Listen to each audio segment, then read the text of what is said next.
I used to watch kickboxing. I love it. It's my passion. That's the thing that got me into all this MMA. I remember seeing Oleg Taktarov, like in UFC 3 or 4, just get his face.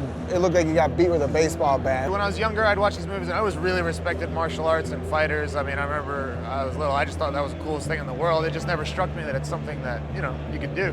I think I was born a fighter, man. I've been a fighter my whole life. After I graduated college, I wrestled my whole life. They said, we dare you to fight. I said, okay, sure. I went in there. Luckily, I was blessed. I won. I used to watch Julio Cesar Chavez box. I came from a really big boxing family.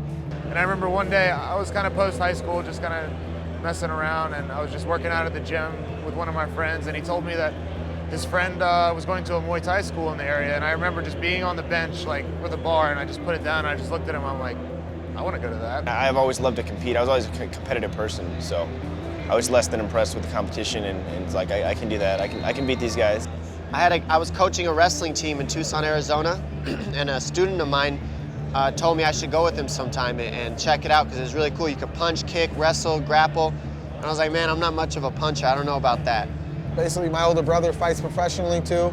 I went to go watch him in a small organization in Central Illinois, in Ottawa, Illinois, and he was fighting at a strip club, an outdoor venue they were having, and I got there, me and my buddies had a couple beers on the way, and we paid our admission to get in, and then over the loudspeaker they said they needed a fill-in for an exhibition fight at lightweight. And I had wrestled in college, I was building houses, I just got off the fish, I was working on the fishing boat in Alaska, and I was just full of piss and vinegar, thought I was a tough guy, and I gave my beer to my buddy, I said, I'm doing this, and I had to beg and plead my brother, I had to beg and plead his coaches, his manager, at the time.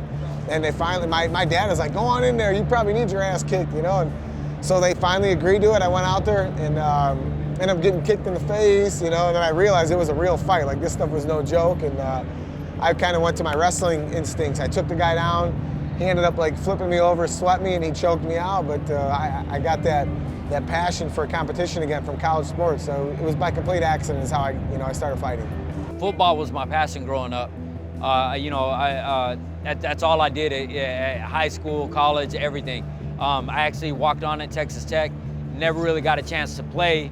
I went out with the guys on the football team and got stabbed by some guy on LSD. Stabbed me 9 times, punctured both my lungs, almost killed me. And college football doesn't wait for anybody. It's not a professional sport. You get hurt, you don't have a chance anymore. So, I can't say I was gonna go off and play in the NFL. I can't say any of that. But, the guy stole my dreams of ever trying.